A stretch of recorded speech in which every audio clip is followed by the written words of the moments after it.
কখনো আপনার হাত থেকে টাকা শেষ হবে না আপনি যদি এই একটি আমল করতে পারেন। এটা আমার নিজের পরীক্ষিত আমল।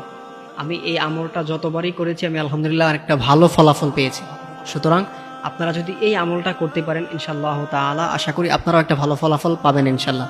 আমি ইতিমধ্যে আমলটা যাদেরকে দিয়েছি তারাও একটা ভালো ফলাফল পেয়েছে। যাদের হাতে টাকা নাই, একদম খুব মুসিবতের মধ্যে পড়ে আছেন বা খুব বিপদের মধ্যে পড়ে আছেন, আপনারা যদি এই আমলটা করতে পারেন ইনশাআল্লাহ তাআলা আপনার হাতের টাকা কখনো শেষ হবে না। ইভেন শেষ হয়ে গেলেও আপনি যখন এই দোয়াটা পড়বেন দেখবেন সাথে সাথে আল্লাহ আপনাকে একদিক দিয়ে একটা রিজিকের ব্যবস্থা করে দিবেন। এটা আপনি কল্পনাও করতে পারবেন না।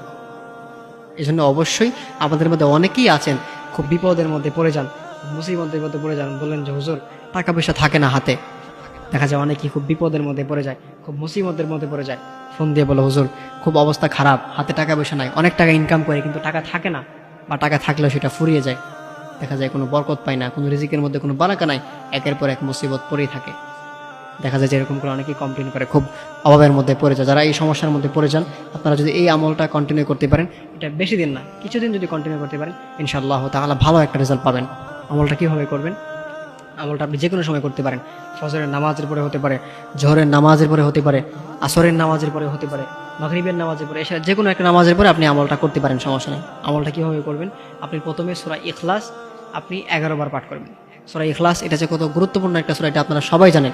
আল্লাহর হাবিব সাল্লাল্লাহু আলাইহি ওয়াসাল্লাম জানিয়ে দিয়েছেন কোনো ব্যক্তি যদি সূরা ইখলাস একবার পাঠ করে তাহলে 10 পারা কোরআন পড়লে যেই সওয়াব হবে সেই সওয়াব সে পাবে, আর 2 বার পড়লে 20 পারা, আর যদি 3 বার পরে তাহলে 1 খতম কোরআন পড়লে যে সওয়াব হবে সেই পরিমাণ সওয়াব আল্লাহ তাআলা তাকে দিয়ে দিবেন।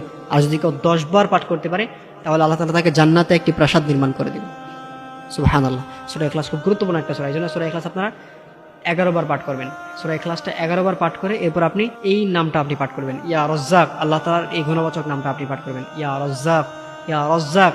এটা আপনি 11 বার পাঠ করবেন। এরপরে আপনি এই দোয়াটা পড়বেন, ইয়া কাদিয়াল হাজাত, ইয়া কাদিয়াল হাজাত। এটা হচ্ছে 21 বার।